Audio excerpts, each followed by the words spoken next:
අයිබෝවන් දරුවනේ අද මම ඔයාලට 10 11 12 13 වසර 4ට මේක ගැලපෙනවා 10 11 12 13 වසර 4ටම සංදි පාඩම ඉතාම සරලව කියලා දෙන්න සූදානම් මොකද මේ 10 11 12 13 දරුවන්ට අපහසුම පාඩමක් මේක ඒ නිසා මම සංදි පාඩම අද කෙටියෙන් හඳුන්වලා දෙන්න සූදානම් ඔයාලා මේක මම කෙටි ක්‍රම මගින් මේක හඳුන්වනවා. ඔයාලා ලියලා අවබෝධ කරගන්න අවශ්‍ය නැහැ. සංදි පහක් විනාඩි 30 40ක් ඇතුළත හරියටම අවබෝධ කරගන්නේ කොහොමද කියන එක මම කතා කරනවා. ඔයාලා හොඳින් හඳුනා ගන්න. හැබැයි ඔයාලට මේ සංදි පහ කරනකොට විශේෂයෙන් මතක තියෙන්න ඕන අක්ෂර මාලාව. අක්ෂර මාලාව කටපාඩම් තියෙනවා. a a e e i i u u iru iru ilu ilu e e i o o au ang ah kaka gagangga caca jajanija tata dadanada tata dadanada papa babamaba යරලව සස්සහල්ප මේ අක්ෂර මේ 60ම මතක තියෙනවා. ඔයාලා කොහොම වුණත් 10 11 12 13 වසරවල දරුවන්ට අනිවාර්යෙන් කටපාඩම් තියෙනුනේ අක්ෂර මාලාව හරහා ගොඩක් ප්‍රශ්න එනවා. සංදි වලට මේක සම්බන්ධයි. සංදි වලට සම්බන්ධයි. ඉතින් සංදි කියලා කියන්නේ සංදි යනු අකුරු අතර ගැලපීම. මේ බලන්න.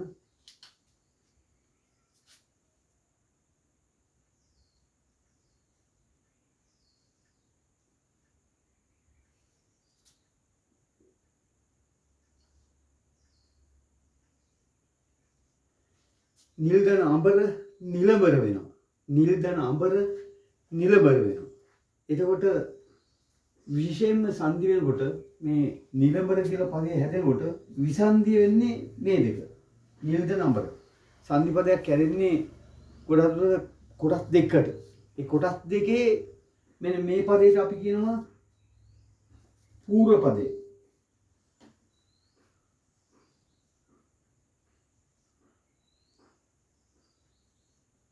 මේකට කියනවා අපි පරපදේ.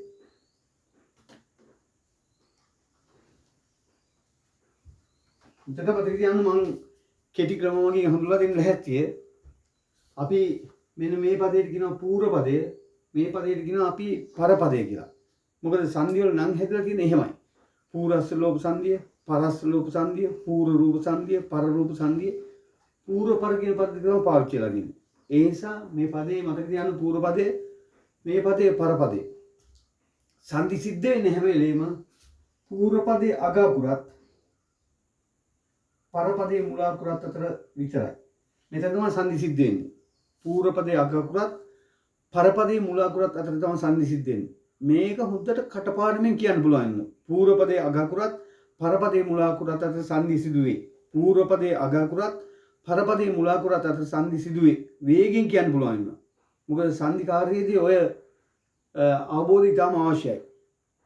පූර්ව පදේ අග අකුරත් පරපදේ මුල අකුරත් අතර සංදි සිදුවේ. මම පුතාලා ඉක්මනින් වේගෙන් මතකයෙන් මේක කියන්න පුළුවන් නම් ගොඩක් වැදගත් වෙනවා සංදි අවබෝධය සඳහා. පූර්ව පදේ අග අකුරත් පරපදේ මුල අකුරත් අතර සංදි සිදුවේ. වේගෙන් කියන්න ඕන. එක සැනෙන් කියන්න පුළුවන් වෙනවා. ඒක එච්චර අමාරු දෙයක් නෙවෙයි. පූර්ව පදේ අග අකුරත් පරපදේ මුල අකුරත් අතර සංදි සිදුවේ. එහෙමනම් හැම වෙලේම සංදිකාරීදී ඔයාලගේ S2 යන්න ඕනන්නේ පූර්ව පදේ අගට පරපදේ මුලට. ඒ දෙකට විතරයි යන්නේ. ඒ දෙක පිළිබඳව තමයි අවබෝධය තියෙන්න ඕන. පූර්ව පදේ අග අකුරත් පරපදේ මුල අකුරත් අතර සංදි සිදුවේ. මෙන්න මෙහෙම සිදුවන සංදි ඔය විදිහට සිදුවන සංදි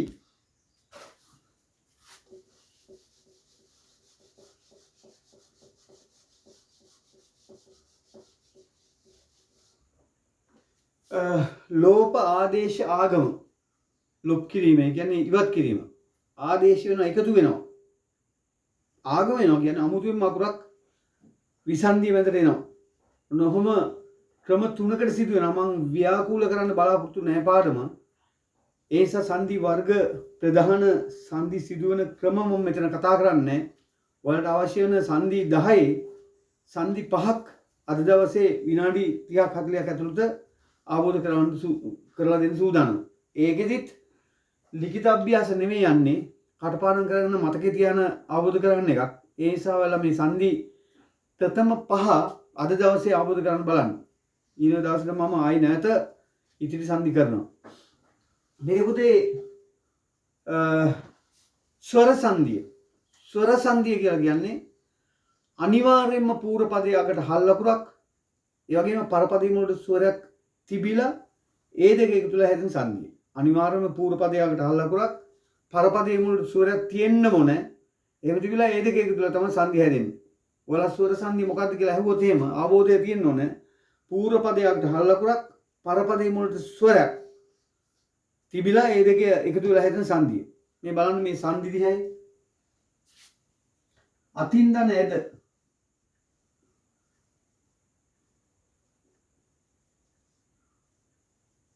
මේ පූර්ව පදයේ අගට හල් ලකුරක් පරපදයේ මුලට ස්වරයක්. එහෙම තමයි තියෙන්නේ. එතකොට අතිනේද කියලා තමයි මේක හැදෙන්නේ. නෑ වෙනවා. අතිනේද වෙනවා. මේ බලන්න අතින් දන්නේ අත. මේ පූර්ව පදයේ හල් ලකුරක් පරපදයේ මුලට ස්වරයක්. මේ වගේ සංදි පද ඕන තරම් තියෙනවා. එකින් දන එක එකිනෙක. ඔබින් දන ඔබ ඔබිනොබ. ඔවුන් දන ඔවුන් ඔවුනොම්. නිල් දන උපුල් නිලුපුල්. රත් දන උපුල් රතුපුල්. මල් දන අසුන මලසුන. මේ වගේ සංදි පද ඕන තරම් තියෙනවා. න්‍යාය මේක තමයි. පූර්ව පදයේ අගට හල් ලකුරක් පරපදයේ මුලට ස්වරයක් අනිවාර්යෙන් තියෙන්න ඕන. තිබිලා ඒ දෙක එකතු වෙලා තමයි සංදි හැදෙන්නේ. මතක තියාගන්න ලේසි සංදි මතකයෙන් කරන්න පුළුවන්. න්‍යාය මතක තියාගන්න ස්වර සංදි කියන්නේ අනිවාර්යයෙන්ම පූර්ව පදයේ අගට හල් ලකුරක් පරපදයේ මුලට ස්වරයක් තිබිලා ඒ දෙක එකතු වෙලා හැදෙන සංදි. ඔච්චරයි මතක තියාගන්න ඕනේ. ලියා ගන්න හරිය මුක්ත ඕනේ මතකෙ ගන්න. ස්වර සංදි කියන්නේ මොකද්ද? පූර්ව පදයේ අගට හල් ලකුරක් පරපදයේ මුලට ස්වරයක් තිබිලා ඒ දෙක එකතු වෙලා හැදෙන සංදිය. දැන් නැවතත් මම අහනවා ඔක. ඔයාලා මතක තියාගන්න.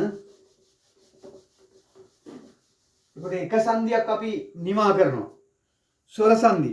සංදි 10යි. සංදි 10න් එකක් අවසන් වෙනවා. ස්වර සංදිය මොකද්ද? ස්වර සංදි කියන්නේ අනිවාර්යයෙන්ම පූර්ව පදයේ අගට හල් ලකුරක් පරපදයේ මුලට ස්වරයක් තිබිලා ඒ දෙක එකතු වෙලා හැදෙන සංදිය. තප්පර 5න් මේක කියන්න පුළුවන්. පූර්ව පදයට හල් ලකුරක් පරපදයේ මුලට ස්වරයක් තිබිලා ඒ දෙක එකතු වෙලා හැදෙන සංදිය. ඒක තමයි ස්වර සංදිය කියන්නේ. ඊළඟට මම හඳුලා දෙනවා ඔයාලට පූර්ව රූප සංදි සහ පරරූප සංදි.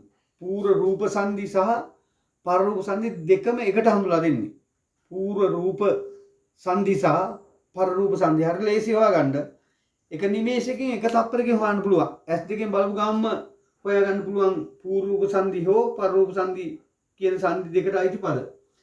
ඒක හොයාගන්නේ කොහොමද? සංදි පදයේ මැදට සමාන රූපී අකුරු දෙකක් තියෙනවාමයි. අල් ගයන්න ගයන්න, අල් ටයන්න ටයන්න, අල් තයන්න තයන්න, අල් මයන්න මයන්න, අල් නයන්න නයන්න, අල් පයන්න පයන්න.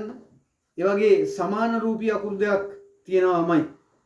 එතකොට මතක තියාගන්න පූර්ව රූප සංදි සහ පරරූප සංදි හොයාගන්නා විදිය. මේ බලන්න.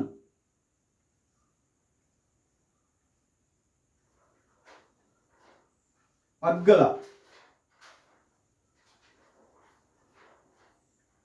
අත්තම්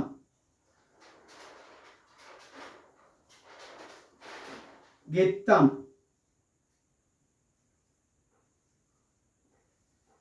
පන්නම්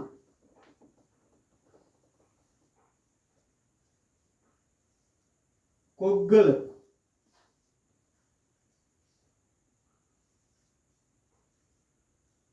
ලිග්ගල අස්සන. මේ සංදි පද හැම එකම සමාන රූපී අකුරු දෙකක් තියෙනවා. මේ ග රූපේ. මේ රූපේ මොකද්ද? ත රූපේ. මේ රූපේ ත රූපේ. න රූපේ. ග රූපේ. ග රූපේ. ස රූපේ. අග්ගලා ග රූපේ. අත්තම් ත රූපේ. ගෙත්තම් ත රූපේ. පන්නම් න රූපේ. කොග්ගල ග රූපේ. ලිග්ගල ග රූපේ. අස්සන ස රූපේ. එතන තියෙනවා සමාන රූපී අකුරු දෙක බැගින්. අල් ගයන්න ගයන්න, අල් තැන් තැන් ඔය වගේ. එහෙමනම් එහින් දැක්ක සැනින් තප්පරෙන් හොයන්න පුළුවන් එක්කෝ මේ පද පූර්ව රූප සංදි රයිති නැත්නම් පර රූප සංදි රයිති. ඔයාලා මතක තියාගන්න ක්‍රමය සංදි පදයේ මැද සමාන රූපී අකුරු දෙකක් තියෙනවාමයි පූර්ව රූප සංදි වල සහ පර රූප සංදි. දැන් මේක පූර්ව රූප සංදි පර රූප සංදි කියලා බලන්නේ විසන්ධි කරලා. අපි අග්ගලා කියන එක විසන්ධි විච්චාම අත් ධන ගල අතින් කරන ගුලි මේ සංගත්තම් අත්කම් අද්දනකම් අතින් කරන ක්‍රියා ගෙත්තම් කියන ගෙත්කම් විසන්ධි කරන විදිහ හොඳට බලා ගන්න. ගෙතීමේ ක්‍රියා පන්නම් පන්කම් පන් වලින් කරන ක්‍රියා කොග්ගල කොක්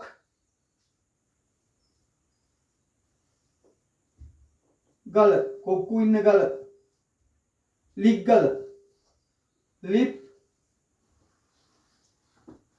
ගල ලිපේ ගල අස්සන අත් ගණසන අතින් කරන සනිටුහන මේ බලන්න හරි ලේසි පූර්ව රූපද පර රූපද කියලා සැනෙන් හොයත් හැකි. මේකේ ග රූපේ තියෙන්නේ. රූපේ හඳුනන්න ඉස්සරොම. ත රූපේ, ත රූපේ, න රූපේ, ග රූපේ, ග රූපේ, ස රූපේ. මෙන්න මේ රූපය පූර්ව පදයේ අගද පර පදයේ මුලද තියෙන කියලා බලන්න. ග රූපේ තියෙන්නේ මෙන්න පර පදයේ මුල එනම් පර රූප සංදි. මේ ත රූපේ තියෙන්නේ පූර්ව පදයේ අග. එහෙනම් පූර්ව රූප සංදි.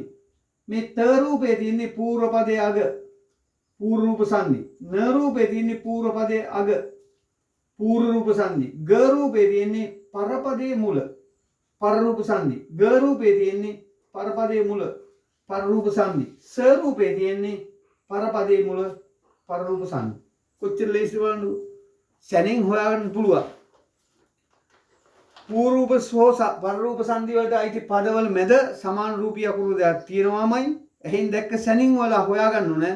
එක්කෝ ඒක පූර්ව රූප සංදියට අයිති නැත්නම් පර රූප සංදියට අයිති. ඊළඟ විසන්ධි කරපුවාම මේ සමාන රූපී අකුරු දෙක කොතෙන්ද යන්නේ මෙතෙන්ද මෙතෙන්ද කියලා බලන්න. දැන් මේ ග රූපේ කියලා තියෙන්නේ පර රූපේ පර පදේ මුලට. එහෙනම් පර රූප සංදි. මේකේ පූර්ව පදේ මුලට පූර්ව රූප සංදි. ඒකත් අප්පරෙන් හොයාගත්ත හැකි. සංදි එච්චර අමාරු නෑ. දැන් අපි සංදි පද තුනක් කළා. එකක් ස්වර සංදිය, අනික පූර්ව රූප සංදිය, අනික පර රූප සංදිය. අපි බලමු ආයෙත් නැවත මතක් කරලා ස්වර සංදිය. ස්වර සංදිය කියලා කියන්නේ අනිවාර්යයෙන්ම පූර්ව පදයකට හල් අකුරක් පර පදයේ මුලට ස්වරයක් තිබිලා ඒ දෙක එකතු වෙලා හැදෙන සංදිය. උදාහරණයක් විදිහට අතින් දන ඇද අතිනද, එකින් දන එක එකිනෙක, නිල් දන අඹර නිලඹර, මල් දන අසුන මලසුන. ඒ වගේ අතින් දන අත, ඔබින් දන ඔබ, ඔවුන් දන ඔවුන්, එක් දන ඇස්. ඒ වගේ සියලුම පද ස්වර සංදියට. එහෙන් දැක්ක සැනින් ඒවා හොයන්න පුළුවන්. ඉතින් අමාරු නෑ. පූර්ව පදයට හල් අකුරක් පර පද මුලට ස්වරයක්. එහෙම තිබිලා ඒ දෙක එකතු වෙලා හැදෙන සංදි තමයි ස්වර සංදිය. පූර්ව රූප සංදි සහ පර රූප සංදි සංදි පදයේ මැදට සමාන රූපී අකුරු දෙකක් අනිවාර්යෙන් එනවා. සමාන රූපී අකුරු. අල් ගන්න ගන්න, අල්ටයන් ටයන්, අල්ටයන් ටයන් ඒ වගේ පදයක් එනවාම අකුරු දෙකක් එනවාමයි. විසන්ධි කරපුවාම විසන්ධිද කියන්න පුළුවන් මොන රූප සංදිද අයිති කියලා. බලන්න මේ ග රූපේ පර පදයේ මුලට ගිහින් තියෙන නිසා පර රූප සංදි.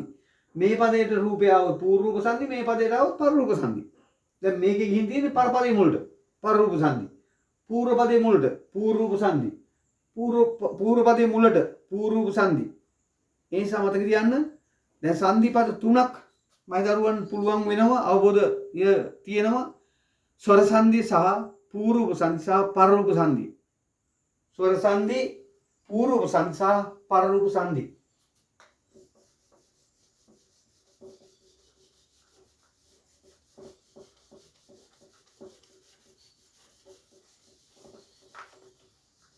ඊළඟට මම කියලා දෙනවා ගාත්‍රාක්ෂර ලෝප සංදි.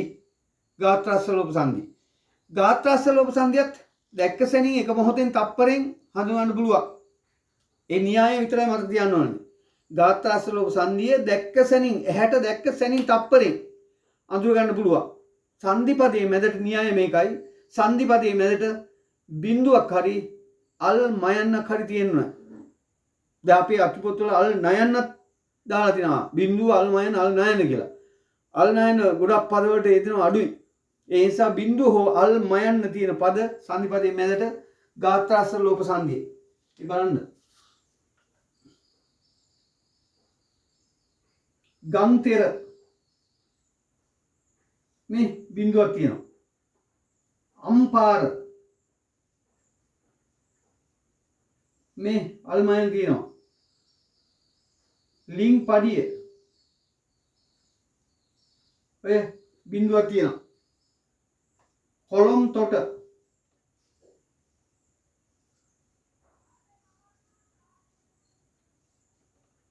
මේ අල්මයන් තියෙනවා.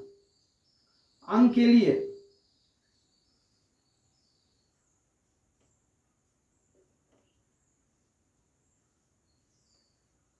ඔය බිඳුවක් තියෙනවා. මේ පද සේරම ගාත්‍රාක්ෂර ලෝප සංදි. ඒක කොහොමද හඳුනගන්නේ? අපි දැක්ක සැනින් කියන්න පුළුවන් සංදි පදයේ මැදට බිඳුවක් හරි අල්මයනක් හරි තියෙනවාමයි. සංදි පදයේ මැදට බිඳුවක් හරි අල්මයනක් හරි තියෙනවාමයි. න්‍යාය මතක තියන්න. ඇහැට දැක්ක සැනින් විභාගයට ආවොත් ඇහැට දැක්ක සැනින් හොයන්න පුළුවන්. සංදි කර කර දඟලන්න ඕනේ නැහැ. මේක ගාත්‍රාක්ෂර ලෝපයේ වෙන විදිය කරන්න පුළුවන්. එහෙම අවශ්‍ය නෑ වලට. වලට විභාගයට අහන්නේ පාස්සන සංදි පද කිනන් සංදි පද වර්ගයට අයිතිද? එහෙම නැත්නම් සංදි පදේ විසන්ධි කරන්න. එහෙම නැත්නම් විසන්ධි පදේ සංදි කරන්න. ඒ නිසා ඔය අවබෝධය විතරයි තියෙන්න ඕනේ. ඔයලා 10 11 ළමින්ද. ඔයලා මේ විදිහට මතක තියාගන්න සංදි පදේ මැදට බිඳුවක් හරි අල්මයනක් හරි තියෙනවා නම් ගාත්‍රාක්ෂර ලෝප සංදියට අයිති. දැන් අයත් අපි මෙනෙහි කරලා බලමු. සංදි පද 4ක් කළා. පළවෙනි එක ස්වර සංදිය. ස්වර සංදිය කියන්නේ අනිවාර්යයෙන්ම පූර්ව පදයකට හල් ලකුරක් පරපදයේ මුලට ස්වරයක් තිබිලා ඒ දෙක එකතු වෙලා හැදෙන සංදිය. ස්වර සංදිය. අනිවාර්යයෙන්ම පූර්ව පදයකට හල් ලකුරක් පරපදයේ මුලට ස්වරයක් තිබිලා ඒ දෙක එකතු වෙලා හැදෙන සංදිය තමයි ස්වර සංදිය. එක් දන ඇස් එකස් නිල් දන අඹර නිලඹර මල් දන අසුන මලසුන. ඒ නිසා මේ පද ඔබින් දන ඔබ ඔබින් ඔබ ඔවුන් දන ඔවුන් ඔවුන් ඔවුන්. ඒ වගේ පද ස්වර සංදියට අයිති. ඇයි එහෙම වෙන්නේ? පූර්ව පදයට හල් ලකුරක් තියෙනවා පරපද මුලට ස්වරයක් තියෙනවා. ඒ දෙක එකතු වෙලා තමයි සංදි පදේ හැදෙන්නේ. ඊළඟට මම කියලා දුන්නා පූර්ව රූප සංදි සහ පර රූප සංදි කොහොමද හොයාගන්නේ කියලා. සැනෙන් හොයාගන්න පුළුවන්. සංදි පදයේ මැදට සමාන රූපී අකුරු දෙකක් තියෙනවා නම් එක්කෝ ඒ පදයේ පූර්ව රූප සංදියට අයිති නැත්නම් පර රූප සංදියට අයිති. එහෙම පද මම ගන්නවා කිව්ව අග්ගල කොග්ගල වත්තල අස්සන ගෙත්තම ඒ වගේ පද. ඒ මැද සමාන රූපී අකුරු දෙකක් තියෙනවා. ඊළඟට විසන්ධි කරපුවාම විසන්ධියේ පූර්ව පදයේ අගටද පර පදයේ මුලටද අර සංදි පදයේ මැද රූපය යන්නේ කියලා බලන්න. සංදි පදයේ මැද ග රූපය තිබුණා නම් ග රූපේ පර පදයේ මුල තිබුණා නම් ඒක පර රූප සංදි. පූර්ව පදයේ අග තිබුණා නම් පූර්ව රූප සංදි. ඊළඟ මයි පුතාට මං කියලා දුන්නා දැන් කියලා දුන්නා ගාත්‍රාක්ෂර ලෝප සංදි කොහොමද හොයාගන්නේ කියලා. ගාත්‍රාක්ෂර ලෝප සංදි පුතේ සැනෙන් හොයන්න පුළුවන්. ඒකත් සංදි පදයේ මැදට බිඳුව හරි අල්මයන් හරි තියෙනවා නම් ඒ සංදි පදය ගාත්‍රාක්ෂර ලෝප සංදිය. මේ තියෙන සංදි පදයේ මැද බිඳුව හරි අල්මයන් හරි තියෙනවා. එහෙම නැත්නම් තවත් ක්‍රමයක් තියෙනවා. මේ සංදි පදය විසන්ධි කරපුවාම විසන්ධියේ පූර්ව පදයකට සංඥක අකුරක් එනවාමයි. ගාත්‍රාක්ෂර ලෝප සංදියේදී ක්‍රම දෙකකට හොයන්න පුළුවන්. එකක් සංදි පදයේ මැද බිඳුව හරි අල්මයන් හරි තියෙනවා නම් ඒක ගාත්‍රාක්ෂර ලෝප සංදිය. එහෙම නැත්නම් සංදි පදයේ විසන්ධි කරපුවාම පූර්ව පදයේ අගට සංඥක අකුරක් එනවාමයි. ගංජඩි දඹ කියන අකුරු පහෙන් එකක් එනවාමයි. ඒ ගාත්‍රාක්ෂර ලෝප සංදි පදවලට. මේ බලන්න ගන්තෙර විසන්ධි කරපුවාම ගඟ තෙර මේ සංඥක ග එනවා. අම්පාර අඹ ධනපාර මේ සංඥක බ එනවාමයි. ලිං පඩිය ලිඳ පඩිය මේ සංඥක ද එනවාමයි. කොළොම් තොට කොළඹ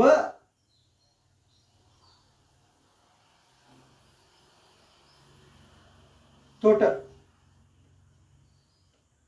මේ සංඥක බ අංකෙලිය අඟ කෙලිය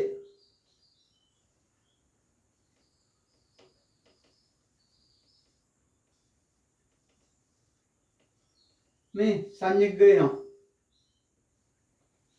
එතකොට සංදි පදේ විසන්ධි කරපුවාම පූර්ව පදේ අගට සංඥක අකුරක් එනවාමයි. ඔය ක්‍රම දෙකටම හොයාත් හැකි ගාත්‍රාස්ස ලෝප සංදි. එකක් ඔයාලා ඇහෙන් දුටු දැන් හොයාත් හැකි සංදි පදේ මැදට බිංදුව හරි අල්මන්නේ හරියනවා. එහෙම නැත්නම් සංදි පදේ විසන්ධි කරපුවාම පූර්ව පදේ අගට සංඥක අකුරක් එනවාමයි. ඒ චූටි න්‍යායක් තියෙන්නේ. ඒ න්‍යාය මතක තියාගන්න එක තමයි තියෙන්නේ. මේක මහා මාරු දෙයක් නෙවෙයිනේ. ඕනම කෙනෙකුට සැනෙන් මේක මතක තියාගන්න පුළුවන්. දෙවෙනි ක්‍රමයට ගත්තාම ගාත්‍රාස්ස ලෝප සංදි හොයාගන්න කොහොමද කියලා දෙවෙනි ක්‍රමයට ගත්තාම පූර්ව පදයේ අගට විසන්දියේ පූර්ව පදයේ අගට සංඥක අකුරක් එනවාම ඉච්චරයි. ඒක මතක තියාගන්න හරි. එහෙම නැත්නම් සංදි පදයේ මැදට බිංදුව හරි අල්මන්නේ හරියනවා. ඒක ගාත්‍රාස්ස ලෝප සංදි. ඒක තමයි ඔළුවේ තියෙන අවබෝධය තියෙනවනේ. ඒ නිසා දැන් සංදි පද හතරක් මං කළා. එකක් ස්වර සංදිය, අනික පූර්ව රූප සංදිය, අනික පර රූප සංදිය, අනික ගාත්‍රාක්ෂ ලෝප සංදිය. අය අපි ආපස්සට ගිහලා මතක් කරලා බලමු. ස්වර සංදිය. අනිවාර්යයෙන්ම පූර්ව පදයකට හල් ලකුරක් පර පදයේ මුලට ස්වරයක් තිබිලා ඒ දෙක එකතු වෙලා හැදෙන සංදිය ස්වර සංදිය. එක් දන ඇස්, නිල් දන අඹර, මල් දන අසුන මේ සේරම ස්වර සංදිය. ඊළඟට පූර්ව රූප සංදි සහ පර රූප සංදි. සංදි පදයේ මැදට සමාන රූපී අකුරු දෙකක් අල්පයන් පයන් අල්ටයන් ටයන් අල්තයන් තයන් අල්ගයන් ගයන් ඒ වගේ සමාන රූපී අකුරු දෙකක් එනවා නම් ඒ සංදි පදය එක්ක පූර්ව රූප සංදි නැත්නම් පර රූප සංදි. ඊළඟට ඒක පූර්ව රූප සංදි පර රූප සංදි කියලා බලන්න විසන්ධි කළ යුතුයි. විසන්ධියේ පූර්ව පදයේ අගට ඒ සමාන රූපී අකුරක් පිළිලා තියෙනවා. ඒක පූර්ව රූප සංදි. නැත්නම් පර පදයේ මුලට ඒ සමාන රූපී අකුරු වලින් එකක් පිළිලා තියෙනවා. ඒක පර රූප සංදි. මෙතෙන්දින් යමක් ඔයාලට කියන්න අවශ්‍යයි. සංදි පදයේ මැදට සමාන රූපී අකුරු එන තවත් සංදියක් තියෙනවා. ඒක අපි පස්සේ කතා කරමු. මේක හරියට අවබෝධ වුණෙන් පස්සේ ඒ සංදිය හොයාගන්න පුළුවන්. ඊළඟට මම කරනවා තවත් සංදියක්.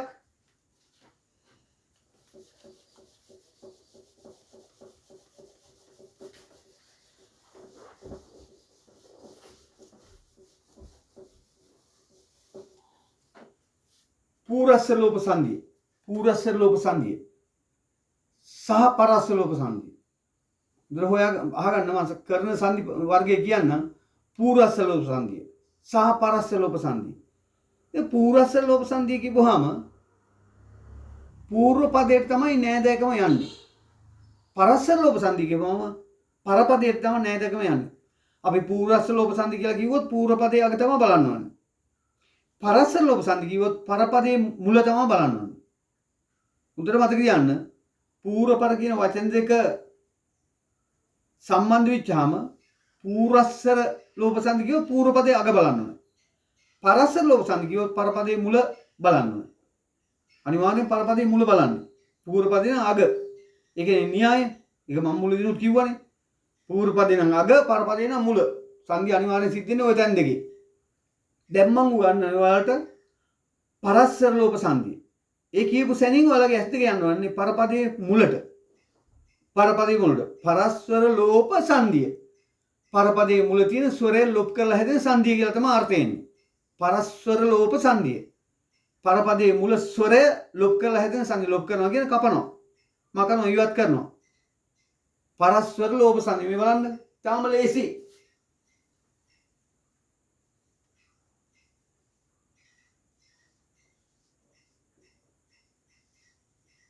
ගුරුදන උතුමා. එන්න පර පදයේ මුල තියෙන ස්වරය ගුරුතුමා කියලා හැදෙනවා. අපිට තියෙන ලොප් කරන්න විතර මේක මනසින් කළ හැකි. පර පදයේ මුල ඇති ස්වරය ලොප් වූ සැනින් සංදි පදේ හැදෙනවා. පර පදයේ මුල තියෙන ස්වරය ලොප් වූ සැනින් සංදි හැදෙනවා. ගුරුදන උතුමා. උයන්න ලොප් කර සැනින් ගුරුතුමා කියලා හැදෙනවා. සදා දන ආදරණීය.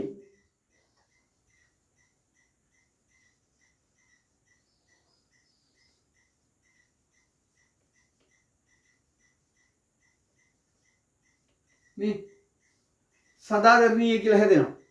යථාදන අවබෝධය යථාබෝධය සුරදන අංගන අයන්න ලොප්පුණු සැනින් සුරගෙන මේ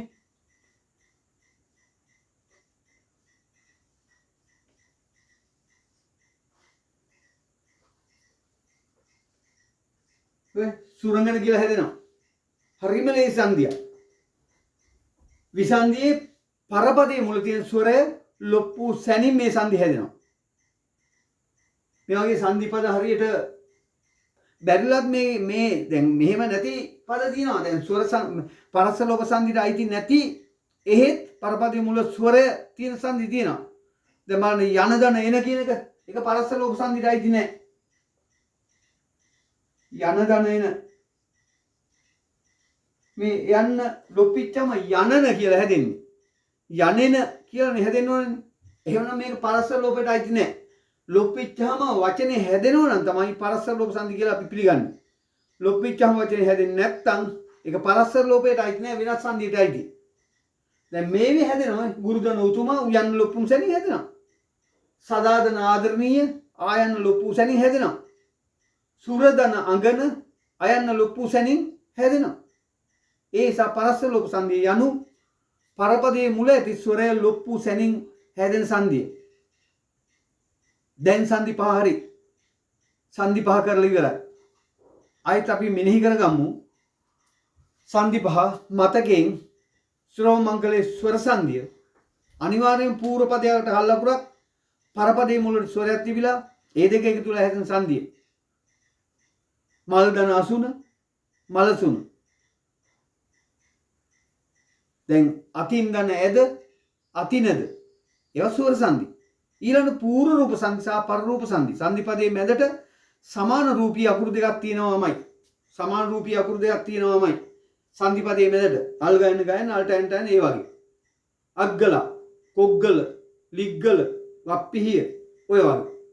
ඒවා විසන්දි කරපුවාම විසන්දියේදී හොයන්න පුළුවන් ඒක පූර්ව රූප සංදිද පර රූප සංදිද කියලා. විසන්දියේ පූර්ව පදයේ අගට අර සමාන රූපී අකුරු දෙකෙන් එකක් පිරලා තියෙනවා පූර්ව රූප සංදි.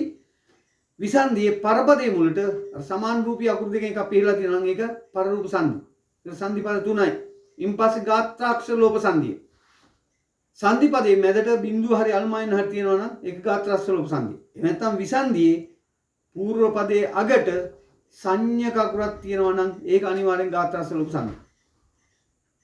ගන්තෙර අර බිංදුව කැහිලා තියෙන නිසා සංදි පදයේ මැදට ඒක ගාත්‍රාක්ෂර ලෝප සංදි. ඒක විසන්දි ගංග ධනතෙර සංඥක ගයන පූර්ව පදයේ අගට එනවා. සංඥක අකුරක් ඒ නිසා ඒක ගාත්‍රාක්ෂර ලෝප සංදි. ඊළඟ මම කිව්වා පරස්ස ලෝප සංදි පරපදයේ මුල ඇති ස්වරය ලොප්පු සැනින් හැදෙන සංදිය. පරපදයේ මුල ස්වරය ලොප්පු සැනින් හැදෙනවා. උදාහරණ විදිහට යතිදන උතුමා උයන් ලොප් කළා යතිතුමා වෙනවා. යථාදන අවබෝධය අයන්න ලොප් කළා යථාබෝධය වෙනවා.